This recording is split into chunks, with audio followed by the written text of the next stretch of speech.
Hello everyone, আসসালামু আলাইকুম। সবাই কেমন আছেন? আমি আল্লাহর আশীষ রহমতে আলহামদুলিল্লাহ ভালো আছি। নিয়ে আসলাম নতুন একটি ভিডিও। এখানে আমি পাতাকপিটা একে একে পাতাগুলা খুইলা চেক করে নিতেছি, কারণ আমি পাতাকপিটা ফ্রোজেন করব। আর এই সময় পাতাকপি তেমন একটা ভালো হয় না, পোকা থাকে।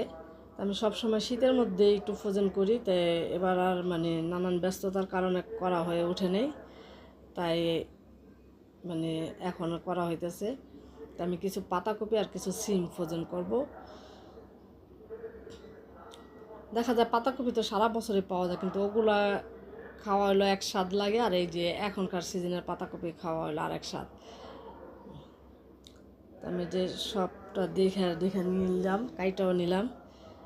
তাই কাটাকুটা শেষ করে খাওয়া দাওয়া করে মেয়েকে নিয়ে একটু বের হয়েছি। একটু কাজ ছিল বাহিরে, একটু যাব ইস্টার্ন মল্লিকায়, ওখানে একটু কাজ আছে। তাই ছোটো বোন চলে গেছে আগে ওখানে, তাই আমাকে বললো যে আপা আমি আইসা পৌঁছে গেছি, তুমি আসো। তা আমিও মেয়েকে নিয়ে বের হলাম। হঠাৎ করে বাড়িতে যাব, বাড়িতে একটু কাজ আছে গ্রামের বাড়িতে। তাই এই জন্য প্রতিবারই দেখা যায় কি বাড়িতে যাওয়ার আগে কিছু না কিছু কেনাকাটা করতেই হয়। তাই ঈদের কেনাকাটা তো হয়েছে, এখন আবার এই যে বাড়িতে যাব দেখে একটু ছোটো বোন বললো যে আপা আসো, একটু কিছু কেনাকাটা লাগবে আমার। পরে আবার ওকে নিয়ে গেলাম, তো ও ওর বাসা থেকে গেছে, আমি আমার বাসা থেকে গেলাম। তাই দুই বোন এখানে যে দেখাইতেছে, আমার ছোটো বোন আমার একটা জিনিস ড্রেস দেখাইতেছে, যা ওই ড্রেসটা কেমন একটু দেখো তো। তাই আমি আবার একটু কাছাকাছি যেয়ে দেখলাম।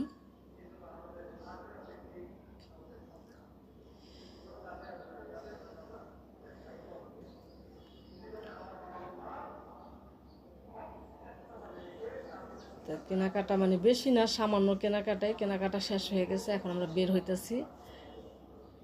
বের হয়ে আসলাম, আইসা বাসায় এসে একটু রেস্ট নিলাম। রেস্ট নিয়ে ওই যে দুপুরে যা কাটাকাটি করে গেছে এগুলো আবার একটু ফ্রোজেন করার জন্য যে পানি বসাই দিছি কড়াইতে। পানিটা এখানে গরম হয়েছে, তা আমি আবার এখানে কিছু সিম আগেই দুপুরে সিদ্ধ করে রেখে গেছিলাম, সেটাও আবার ভর্তা বানাইতেছি। আমি এখানে কাঁচা পেঁয়াজ নিয়েছি আর শুকনো মরিচ ভাজা নিয়েছি, নিয়ে সিমটা সিদ্ধ করে একটু ভর্তা বানাই দিতেছি মেয়েকে। আমার মেয়ে আবার এই হাতে ডলা ভর্তাটা খুব পছন্দ করে।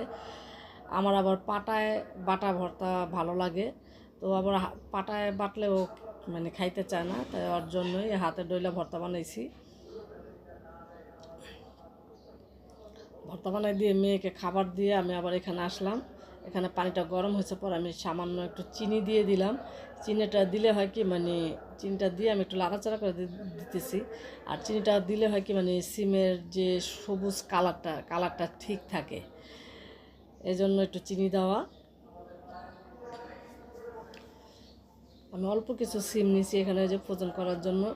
এটা ওই যে দেখা যায় মাঝে মধ্যে একটু ভর্তা খাওয়ার জন্য, তাই আমি দুই রকম করে কাইটা নিয়েছি। এটা ভর্তা বা রান্না করে খাওয়ার জন্য, মাছ দিয়ে রান্না করা, এই সাইজ করে কাইটা নিলাম। তো আমি একটু সামান্য বলক আসলে আমি নামাই ফেলবো। আমার এই ভিডিওটা যদি ভালো লাগে আমার চ্যানেলটাকে সাবস্ক্রাইব করেন, বেল আইকনটা টিপ দিতে ভুলেন না, লাইক করেন, কমেন্ট করেন এবং বেশি বেশি শেয়ার করে দিন যে যেখান থেকে দেখতেছেন।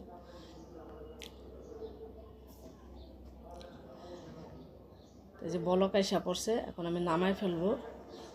বাহিরের কাজ শেষ করে আইসা ঘরে কাজ করতে একটু ভালো লাগে না, তারপরে তো কাজ করতেই হবে।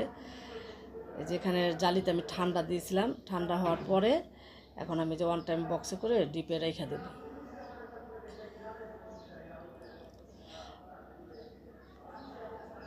দেখেন সিমের কালারটা খুব সুন্দর আসছে। এখন আমি আবার পানি বসাই দিছি, এটার ভিতর সেম একইভাবে একটু চিনি দিয়ে দিছিলাম। এটা আবার আমি খিচুড়ি বা ভাজি খাওয়ার জন্য কাইটা নিছি এই সাইজ করে। দেখা যায় বৃষ্টির দিনে সবজি খিচুড়ি রান্না করলে এই সাইজ করে কাইটা আমি প্রতিবারে একটু ফ্রোজেন করে রাখি, যে খিচুড়ির মধ্যে দিলে আমার কাছে সিমটা অনেক ভালো লাগে।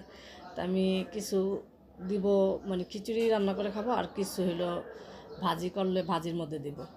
তো এই যে বৃষ্টি আসলে বৃষ্টির দিনে খিচুড়ি রান্না করলে আমার মেয়েও এটা পছন্দ করে, যে আম্মু সিম থাকলে সিম দাও খিচুড়ির মধ্যে। তো এই জন্যই ফ্রোজেন করা। আর এখন তো সব সময় পাওয়া যায়, এই যেখানে আমি ঠান্ডা দিছি, ঠান্ডা হওয়ার জন্য জালিতে ঢাইলা রাখছি। এখন তো সব সময় পাওয়া যায়, কিন্তু শীতের সিজনে যে সবজিটা খেতে যেমন মজা লাগে পরে কিন্তু তেমন একটা ভালো লাগে না, এই জন্য অল্প করেই মানে কিছু ফ্রোজেন করলাম।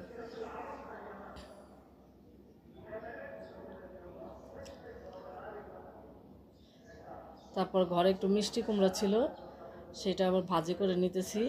আর মিষ্টি কুমড়া ভাজিটা আমার কাছে অনেকই ভালো লাগে, কিন্তু আমার মেয়ে তেমন একটা পছন্দ করে না, তাই অল্প পরিমাণে একটু ভাজি করলাম মিষ্টি কুমড়াটা।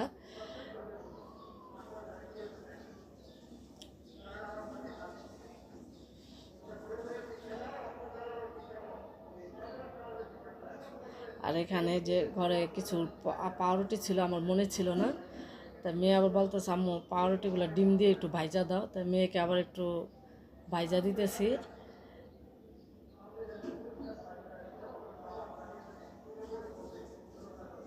আমার মেয়ের আবার এটা পছন্দ, ডিম দিয়ে পাউরুটি ভাজা দিলে মানে ও অনেক পছন্দ করে খায়। যে একে একে আমার মানে সবগুলো পাউরুটি ভাজা হয়ে গেছে। আল্লাহ হাফেজ।